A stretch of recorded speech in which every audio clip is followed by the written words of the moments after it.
Hey, I'm Felissa Rose, and you're watching Keto and Crime.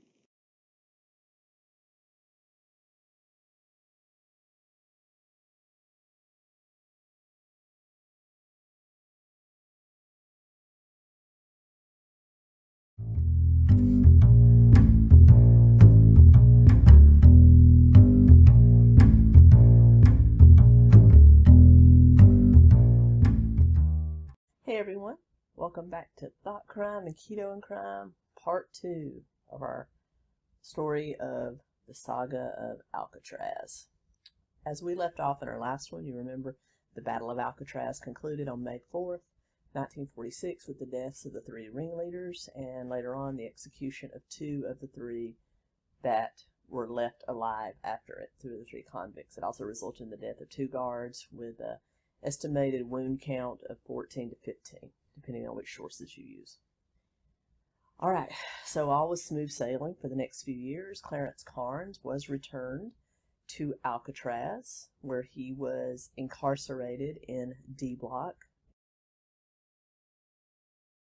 in lockup for approximately 7 years after the escape attempt, and he was supposedly sailed right next to Robert Stroud, the infamous Birdman of Alcatraz, who we will do another story on him at another time. He was actually in lockup for having killed a guard in another escape attempt, which we did not cover in this series.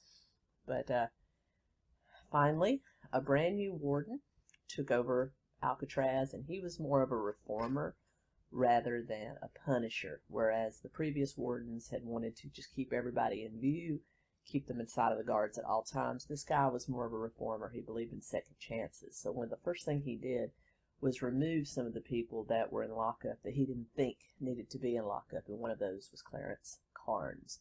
He was actually taken out of D Block, put back in C Block, and immediately put to work in the library. Number one, because he had read most of the books there, and the librarian actually requested him, and also the library was central. It was just off of C and D Block, so it was where guards could literally keep an eye on him. So he started work in the library and immediately was assigned, again, so guards could see him at all times, to be the one that basically took the books and magazines around to the prisoners every single day, picked up the returns, delivered the new ones. That was his job. So he started to get a good view of Alcatraz. On top of that, while in lockdown in D Block, he had paid a lot of attention to things going on around him. So he had kind of figured out in his own mind what would be an excellent way to escape from Alcatraz. So keep that in mind as we move forward with this story.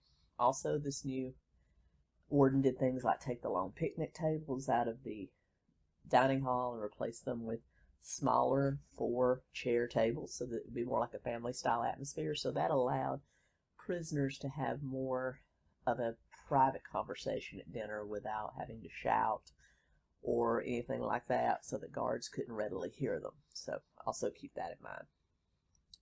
Now let's enter the 3 to 4 major players in the escape we're about to talk about. First was Frank Lee Morris. He was born September 1st, 1926 in Washington, D.C.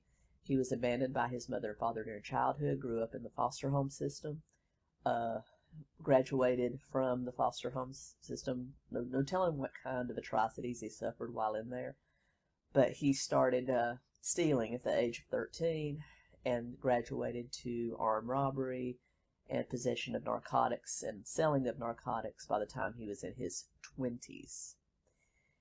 He was arrested for stealing cars for the first time, reportedly imprisoned in federal prisons such as McNeil Island in Washington, but did not do so well and attempted to escape.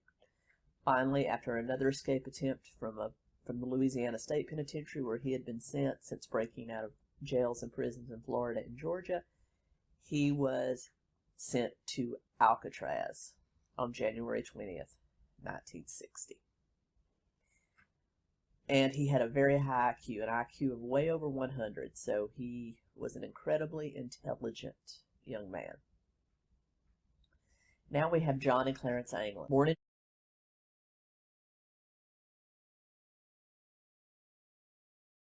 Georgia, May 2nd, 1930, and May 11th, 1931, so very close in age.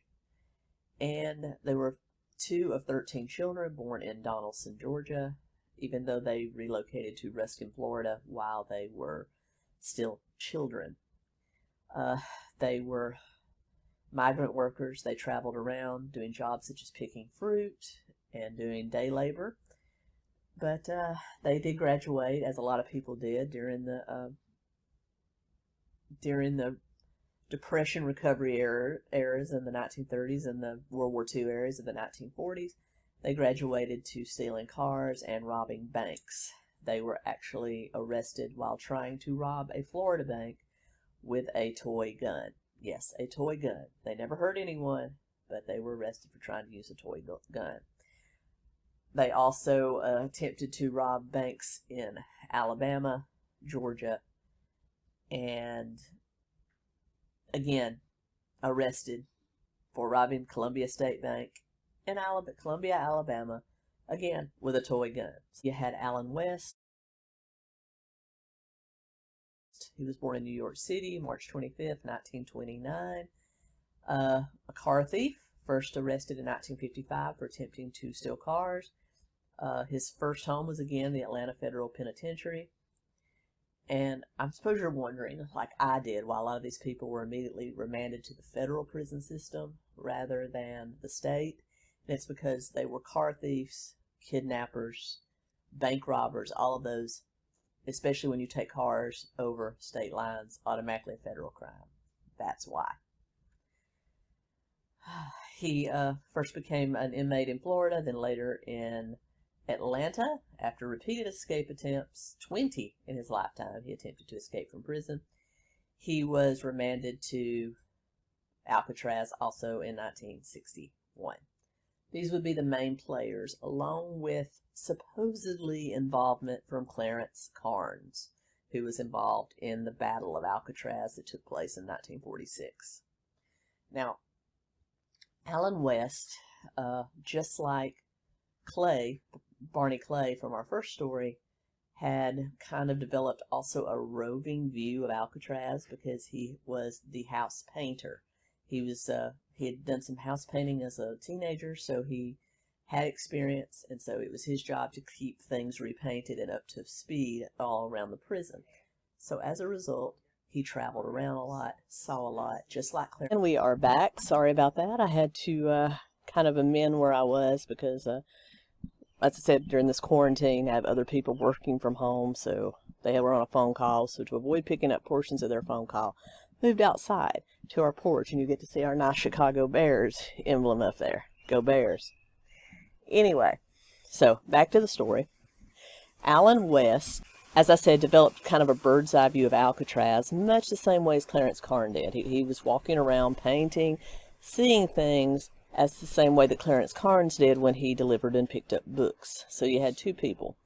Clarence Carnes also was a very popular prisoner, and it was noted that he played chess with some very well-known mafia bosses and gang bosses from Harlem and from other places in the United States. So he had some connections, and it was Frank Morris and the Anglin brothers that first noticed that he had connections. So it was rumored they brought him in to help with the planning. Carnes was said to have told them that because he was watched so closely by the guards, that it would not do the escape attempt any good for him to be actively a participant, but he would give them information, and that's the story we're going with. So, the plan was this.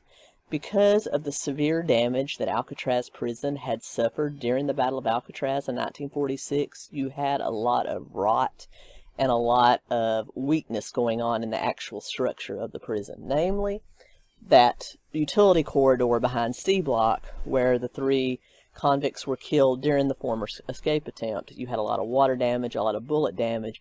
That was never repaired. Why? Because Alcatraz was not only a very expensive prison to operate because of its location and the fact that supplies had to be brought in every single day, but also the fact that the salt water and the other elements that pounded it daily also caused a lot of damage and general weakness to the structure, and the federal government was very reluctant to close it down. In fact, the current administration had discussed plans to close it several times, but because there had been no successful escape attempts, they considered it still an escape-proof prison and worth keeping over. However, I think Carnes in the back of his mind knew that if he could help someone be successful in escaping, they might just close it down, and I think that was his ultimate goal, to get out of Alcatraz. So that's why he helped with this. So because of the information he had, and they all knew Frank Morris was very smart, he watched things, Allen West watched things, and so they had an intimate knowledge of the weaknesses of the building itself. And so they determined that the best course of action would be, and namely, the Anglins, Morris, and West all lived in a single line on C Block. They were right next door to each other, so it was fairly easy for them to communicate. And they also knew, because of the progressiveness of the current warden, that every night, right after dinner, all the inmates had an hour to practice music. He had actually allowed them to form a band, which Al Capone was actually a part of. Most accounts said that the band was no better than an elementary school class, music class, banging around on instruments, but it made everyone feel good, so they allowed them to practice and play, and everybody wanted to be part of this band. So as a result, the prison store actually started selling musical instruments that the convicts could buy. And so all of the participants in this escape had taken up an instrument, as had a lot of people on C Block. So for that musical hour every night after dinner, there was a lot of noise, and that would allow them to do the work they needed to do without being discovered. Also, Frank Morris decided he would take up an accordion instrument, and he would not only learn to play it, he would learn to make it a tool to help in their escape, which we'll talk about later. So the initial plan was using shanks made from spoons smuggled out of the mess hall. Remember, you had Allen West walking around, he could just pick stuff up. The same with Carnes. You had stuff being smuggled out. Also, because of the federal government's lack of necessity in repairing the old equipment at Alcatraz, you had a lot of the metal detectors that would sound off randomly when no one had anything metal on them. So that was how they played it. They smuggled spoons out of the mess hall to turn into shanks by simply, sharpening down the edge and making it a chip-like instrument. They got these spoons out by virtue of doing it randomly when they were betting on the fact the guards wouldn't frisk whoever went through, because of the way that the metal detectors were often unreliable. So they got lucky. A lot of things fell into place for this. Also, Alcatraz Industries was still booming, and they made a lot of money helping the federal government and doing stuff for the military. As a result, because of also these metal detectors, they were able to smuggle a star drill out of the machine shop to help also with their plan. So as I said, a lot of things fell into place. The plan was for them to essentially chisel the air duct grates out of the backs of their cells in such a way that it would remain in one slidable piece, because the concrete there was soft because of the damage. They would work on chiseling that out every single night, and once it was done, they would be able to simply remove it, slide through into that utility corridor behind C, slide it back in. No one would ever know they were gone. And then from there, they could proceed down the utility corridor till they got to a grate that both Carnes, Morris, and West knew about that was in the ceiling. It's a metal grate secured to concrete with bolts, but the bolts were soft and the concrete was soft from all the water damage. So they were going to use the star drill they had smuggled out of the machine shop to cut through those bolts remove that grate, go up through, end up on the roof, where they would be able to run to one of the edges of the roofs, to one of the guard towers they knew was not manned after dark, again because of their attempts to save money for the prison.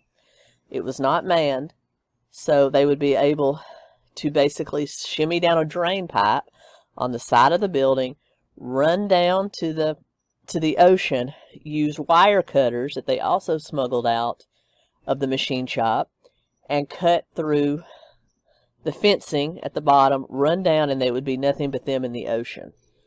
Now the problem was, how do they get across the ocean? Because it was very choppy, very cold. You could freeze to death in just a few minutes. Also, the prison guards and the prison administration had long let it be known that there were sharks, man-eating great white sharks, although that has never been proven. There are actually man-eating great white sharks in San Francisco Bay, but that was a rumor started to, further discourage anybody from trying. So, basically, all this started December 1961 with the smuggling of everything out, and each night during music time, they would literally start chipping away at the grate. Now, of course, that creates quite a mess. And how did they deal with that mess? Well, in two ways. They used green paint, or paint the same green color as the walls, that Allen West had smuggled out of utility, again because he was a painter and knew where all that stuff was and was able to get small amounts out. They would use that paint, some of the concrete dust that they had just chiseled out, toilet paper, and they would use that to patch up the crack around the grate so that it would slide in and out, and they would make it, paint it every day, looks like cement when it dried.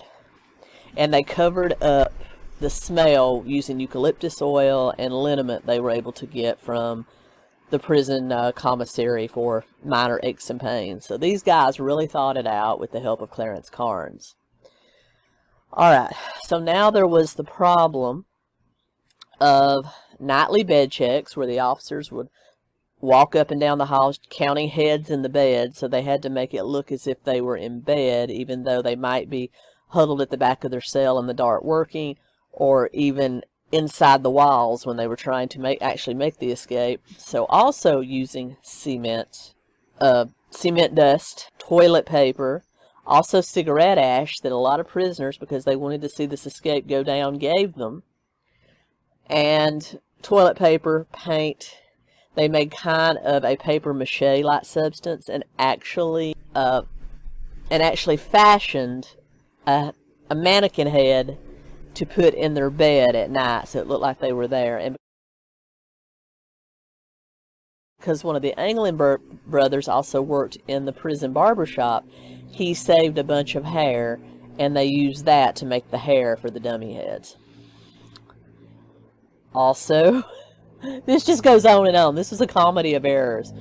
Also, because Alcatraz was not well known for inventorying things, and West knew this. He knew that they could steal raincoats from the textile area of the industry section and use them to fashion a raft and life jackets for all the participants, and they did that.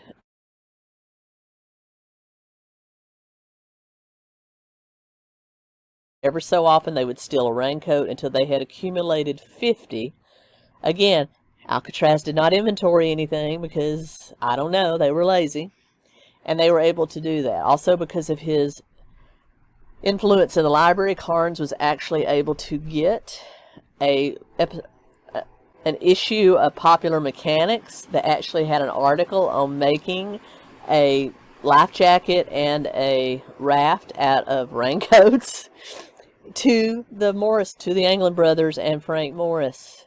So they were able to work on this with help from the library. Remember in our first episode how we talked about them censoring everything? Well, again, this warden was a reformer. He did away with that. He thought they had a right to the truth, and they were able to use that to their advantage. All right. So from December to June, December's 1961, June of 1962, they literally worked on their plan. Every night during music hour, they would chip a little bit of their grate away, and then they would repair it with the concrete dust and the paint. They also worked on their dummy heads, which they kept hidden in their cells.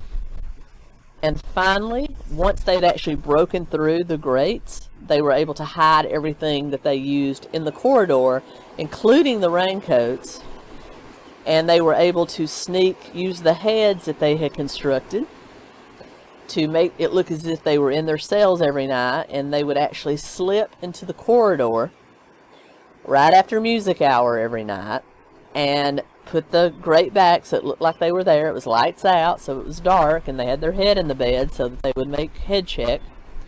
And they would literally work on the raincoats and the life jackets in the corridor after dark.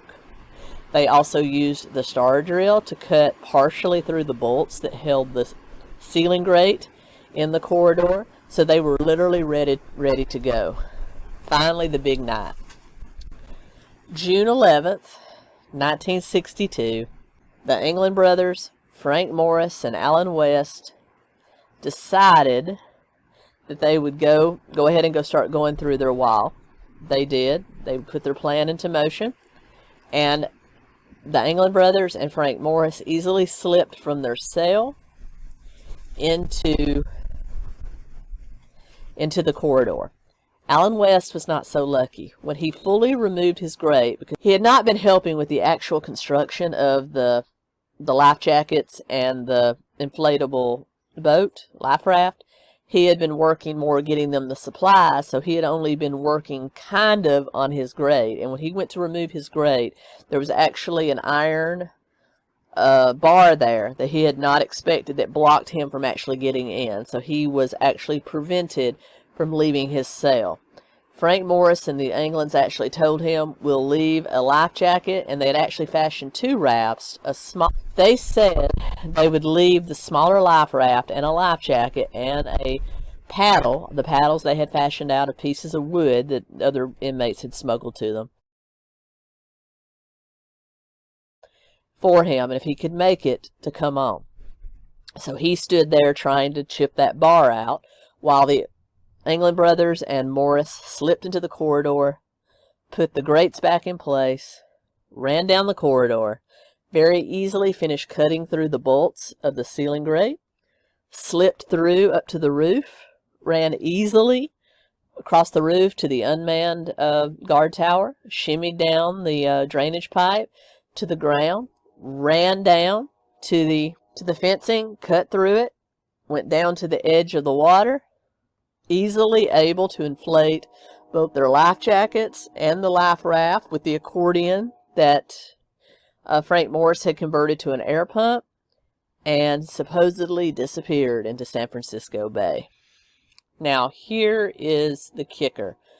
Alan West was able to finally get through. He ran down trying to catch up with them, but by the time he had gotten to the roof, he had sort of lost steam, didn't want to risk going it on his own, so he got rid of the extra paddle, the life jacket, and the life raft. He went back to his cell, attempted to patch up his wall, but because he had done so much chipping to get rid of that bar, it was kind of just there. He knew he was caught, so he just kind of smoked a cigarette in his cell and waited for them to, put him in the hole, so to speak. In the meantime, it's normal prison morning. They're doing their head counts. They realize 3 prisoners are missing. An alarm sounds. They start a full-fledged investigation. They do take Alan West into custody, put him in the hole, start interrogating them. He gave them what information he knew would be safe to give them, as to not give away any of their plans, because the plan was for them to escape to a South American country like Brazil with no extradition. And he gave them just enough so that they wouldn't punish him for it, but that he wouldn't give away their plan either. And as a result, these men were actually gone, and in a way had escaped from Alcatraz. Now, what happened to them? Were they alive? Did they drown in the bay? Well, a few days after, a Coast Guard did start pulling life jackets, makeshift life jackets, out of the bay, which led them to believe that perhaps they had drowned and been eaten by fish, or just sunk to the bottom without the life jackets, or they could have been thrown there by the actual men themselves when they got out of the water to throw people off their trail. They also started finding the paddles that they used to paddle the boat across the bay. Again, no trace of human remains or anything in the bay, and they dredged the bay for several weeks afterwards looking. Never found a thing. There have been two theories: that they made it to nearby Angel Island and then from there made it to the San Francisco mainland and disappeared. The other theory, because there was an unknown vessel located by the Coast Guard in the bay that very night between midnight and 2 a.m., there is a lot of suspicion that because of Clarence Carnes' connections to certain crime bosses that were already in Alcatraz but could still command people outside, that someone had arranged for a boat to meet them halfway to San Francisco and had actually picked them up and taken them wherever they go. And it was only because of that report of an unknown vessel by the Coast Guard in San Francisco Bay at that time that tends to be the prevailing theory. Also, Clarence Carnes was said to have received a postcard from the Anglin brothers, postmarked Rio, like in Brazil, that said "gone fishing" a few months later. So nobody knew if Carnes was lying or he actually did receive this postcard, but he did produce a postcard. He did receive a postcard with those very words written on it. Whether it was faked, we don't know, but it was postmarked Rio. Also, as you can imagine, the friends of Frank Morris and the Anglin family, who were still alive and well in Florida, were of course staked out and tailed by the FBI to see any suspicious people that may show up. It was noted that the boy's mother received an unknown delivery of flowers from an unknown secret admirer every year on her birthday until she died after the boys disappeared. No postmark, no signature, but it was received every year on her birthday and Mother's Day once the boys escaped. Also, when she died, there was supposedly two very tall, unknown women appeared with dark sunglasses, appeared at her funeral. Before the FBI could question them, they disappeared. Were these the Anglin brothers? We may never know. The authorities would have us believe they drowned in San Francisco Bay, while others say that no, they indeed made it to South America. And there have been numerous sightings, but you can also say that this was simply, Elvis-like sightings, but who knows? What do you think? In any regards, they were gone from Alcatraz, and as a result, Attorney General Robert Kennedy closed Alcatraz in March of 1963, and all of the prisoners were sent to other prisons. Clarence Carnes actually ended up in Leavenworth, was actually paroled in 1973, but was back because he had lived nowhere else in prison. So he just basically did a stupid crime and ended up right back because he didn't know how to function outside of prison, and later died in 1983 with AIDS-related complications. All the time claiming that the Anglin brothers were still alive. There you go. Oh, Alan West, he actually was later on paroled, but then ended up dying of peritonitis at a charity hospital at the age of 49. So all of these men had pretty sad ends. But Alcatraz was closed as a result of this, and the end of an era. Alcatraz was converted to a stop in the federal park system, and it's a huge tourist attraction now with over 1 million visitors a year. And it's one of my places, my bucket list places to go and actually tour. So I'll take some pictures if I get a chance to do that, if we ever get out of quarantine. Anyway, I hope you enjoyed that. But what's your opinion on what happened in 1962 at Alcatraz? Did they escape? Or did they live it up in South America, or did they die in the bay, as authorities would have us think? Let me know down below what you think. Also, if you'd like to support the channel, links are down below. Thank you so much. Like, comment, share, subscribe. Until next time, 𝗙𝗂𝗀𝗏, out.